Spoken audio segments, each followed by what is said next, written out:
ஒரு சின்ன சந்தேகம் நம்ம சப்ஸ்கிரைபர் கேட்டாங்க. அவங்களுக்கான பதில் தான் இந்த வீடியோ. நான் வந்து இந்த வீடியோ போட்டிருந்தேன் லாங் வீடியோல. அதில அவங்க என்ன சந்தேகம் கேட்டிருந்தாங்கன்னா, ஹபீரா ஹபீரன் அதானே சொல்லணும். நீங்க ஹபீரா அப்படின்னு சொல்றீங்கன்னு கேட்டிருந்தாங்க. ஆக்சுவலி அவங்க கேட்க வந்த கொஸ்டின் என்னன்னாக்கா, பஸ்வீரன் தானே சொல்லணும். எதுக்காக பஸ்வீரா அப்படின்னு சொன்னீங்கன்னா கேட்க வந்திருப்பாங்க நான் நினைக்கிறேன். ஏன்னா இதில் வந்து ஹபீரம் தான் சொல்லியிருந்தேன்.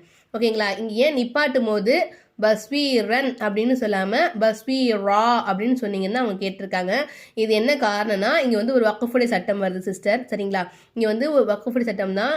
என்னன்னா, நம்ம வந்து தோ ஜபர் பெற்ற எழுத்தை தோ ஜபர் பெற்ற அந்த எழுத்து இருக்குது பார்த்தீங்களா, ஆயத்தினுடைய முடிவில் வந்துச்சுன்னா அது நம்ம நிப்பாட்டும் போது என்ன செய்யணும், ஹபீரன் அப்படின்னு சொல்லாமல் பஸ்வீரன் அப்படின்னு சொல்லாமல் பஸ்வீரா அப்படி தான் நம்ம என்ன செய்யணும், இதில் நிப்பாட்டணும்.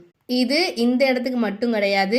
எந்த இடத்துல அதாவது ஒரு ஆயத்தினுடைய முடிவில் தோ ஜபர் வந்துச்சு அப்படின்னா அந்த தோ ஜபர் நம்ம என்ன செய்யணும், அப்படியே வாசிக்காமல் அதை ஜபராக மாற்றி நம்ம வாசிக்கணும்.